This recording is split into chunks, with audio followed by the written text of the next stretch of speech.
Hello everyone, I am Naveen Kumar and I had completed my bachelor's degree in mechanical engineering from Jodhpur Institute of Engineering and Technology in 2018. I am making this video for those who want to go in the field of mechatronics and robotics and for those who want to go for MS and PhD in any foreign university. So first of all, let me share you a good news. I got admission into MS in mechatronics and robotics in New York University. So now I am going to start with the first part in which I am going to describe about the career in robotics in India. So I am going to show you my screen and show you two graphs in which I am going to tell you the role of both industrial and non-industrial robots and their revenues. So let me show you my screen. So you can clearly see a graph by Practica. I'm also going to share you the link from where I have taken these graphs. So you can see the graph by Practica that is stating that total industrial and non-industrial robotics revenue, that is predicting the total industrial and non-industrial robotics revenue in world markets from 2017 to 2025. So we can see that there will be and there is an increase in trend of revenue of robotics. We can see that when it comes to industrial robotics, there is not much growth in world market. But when it comes to non-industrial robotics, for example, mobile robots, aerial robots, and other robots, we can see that there will be higher revenue we can observe in future. Now you can see the second image by IFR, that is International Federation of Robotics. That is telling about number of installed industrial robots per 10,000 employees in the manufacturing industry in 2015. Okay, so we can see clearly a trend that there are 631 robots per 10,000 employees in South Korea, and we can see an average of 74 robots in world per 10,000 employees. This is the first part of the graph. Now I am going to show you the second graph. So in the same graph, in the second graph, you can see that in India there are only 3 robots per 10,000 employees, and there are average world, when it comes to average in world, there are 74 robots per 10,000 employees. So we can see clearly that there is and there will be a huge demand of industrial robots in future. So there is a huge scope of robotics in India. So as you can clearly see from the 3 graphs that I showed you, is that there will be a good demand of robotics engineers in future in India. So I am specifically making this video for mechanical engineers or those who are currently pursuing mechanical engineering, but other branches can also get benefit from this video. If you are from mechanical engineering branch and if you are currently studying mechanical engineering, then I would recommend you have to focus on some subjects that have an important role in robotics. You have to have a good grasp in physics, engineering mathematics, engineering mechanics, mechanics of solids, design of machine elements, and theory of machines. These are some subjects that you have to focus on because these subjects have a vital role in robotics, because robotics is an interdisciplinary branch. It has role of mechanical engineering, electrical engineering, computer science, and EC2. So for mechanical engineers, I have tell you all these subjects, and if you are doing a bachelor's, then you have to focus on these subjects. Now I am going to also tell you that some softwares on which you have to focus. You also have to focus on modeling software like SolidWorks and Creo. If you can learn some part of ANSYS, I mean ANSYS Workbench, then it will be icing on the cake. So you have good knowledge of design. And then in robotics, programming also plays an important role. And I believe as a mechanical engineer, you should know programming. So there are 4 languages which are quite popular in robotics. That is C, C++, Python, and MATLAB. So I recommend you should focus on these 4 languages too, and you should have a solid grasp in these 4 languages. Now I am going to tell you some resources where you can learn robotics and some basic concept of robotics.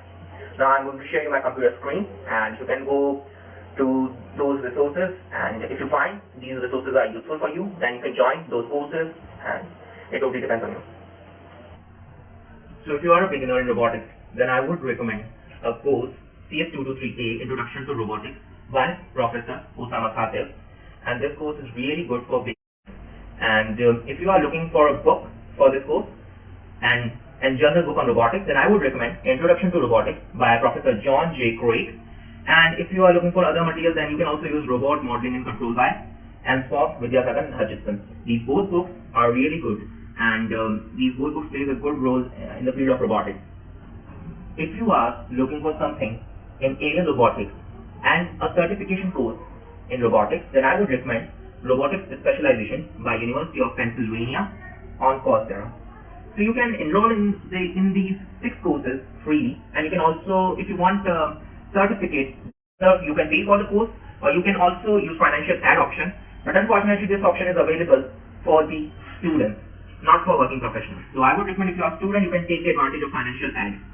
And the courses are, the first course is Alien Robotics and Computation Motion Planning. These are some good courses in robotics, so you can go there. And the level of this specialization is for beginners, so you can complete this course in approximately 6 months.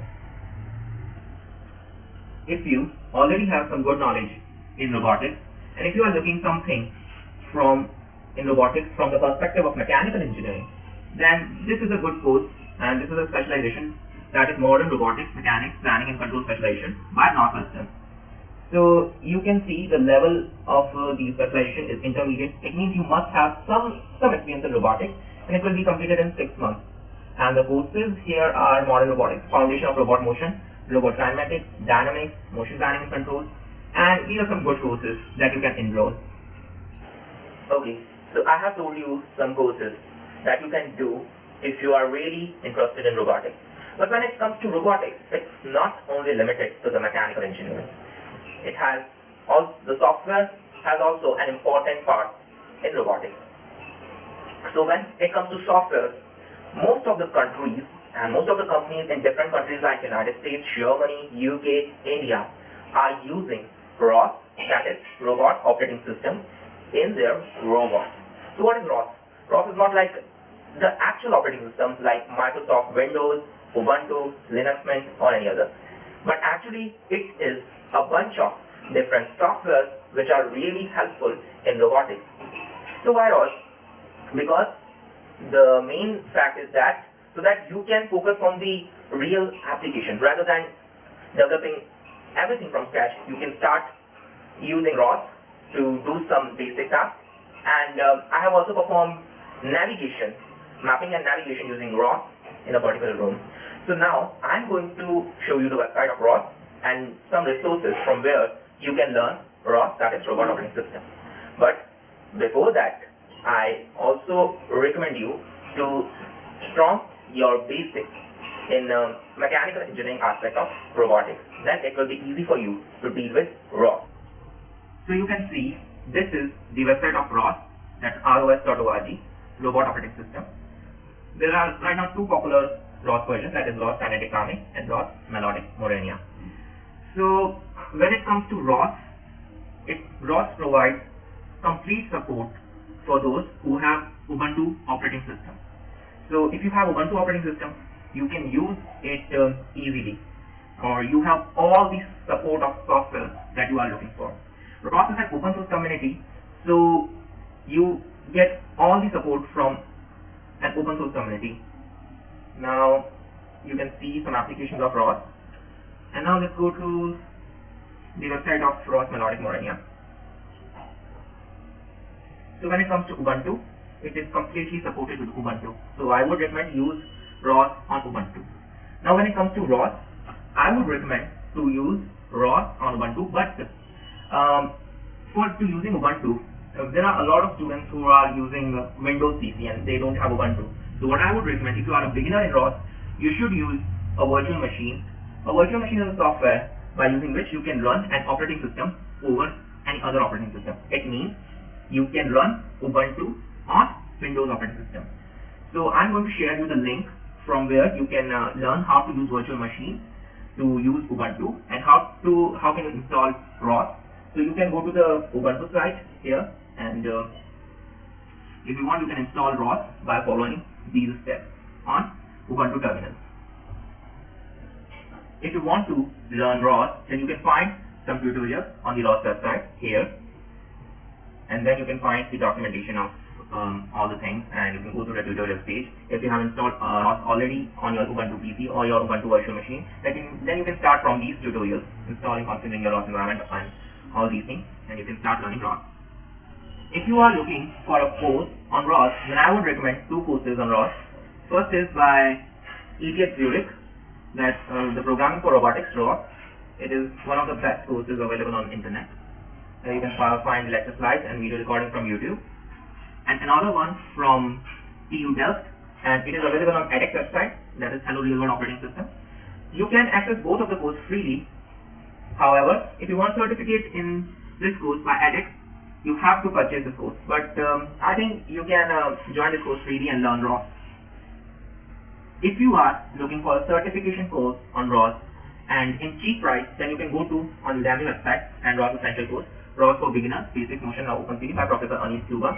This will cost only 4,555 rupees, and this course contains 10.5 hours of lectures, so you can do this paid course if you are looking for a certificate in cheap price. And this is the basics. Now I'm going to recommend, if you want to do navigation in ROS, then I'm going to recommend the course for that. So if you are looking for a course in navigation, that is localization, navigation in SLAM. SLAM means simultaneous localization and mapping. Then this course is also a good one. So you can also join this course if you are looking for a certification. Now, apart from these robotics materials and ROS, you should have some knowledge of microcontrollers and microprocessors. So I would recommend you should get some basic knowledge of Arduino and Raspberry Pi. These are cheaply available in the market. Arduino is a microcontroller, and Raspberry Pi is a small PC, and we can say it's a microprocessor. So you can use both of these things to control different actuators and get data from different sensors and perform some tasks that you really want to perform and do some robotic tasks. You can also create a robot using Arduino and Raspberry Pi. Now this is the second part of the video, in which I'm going to talk about if you want to go for MS and PhD in any foreign country. So for that, I would recommend you should focus on different aspects of your profile. Your GPA matters. Yes, there are a lot of students say that your GPA doesn't matter, but in reality, your GPA does matter. And I got rejection from different German universities because of my percentage. So I would recommend please focus on your percentage if you have dreams to do masters and PhD from a foreign university. Apart from that, you have to take an English test, whether it's TOEFL or IELTS. It totally depends on the university that what tests are they asking. So I have prepared for IELTS, and if you are preparing for IELTS, or if you want to prepare for IELTS, I would recommend you can go to a YouTube channel for IELTS, is IELTS Liz. She has a splendid material when it comes to IELTS. And when it comes to GRE, I used materials from Magoosh, and I used books from Manhattan. Manhattan is a company from where I used two books, one for quant and second for verbal. And you have to take either IELTS or TOEFL if you are looking for some universities that only require these exams. But some universities do require GRE, and most of the universities in the United States require GRE.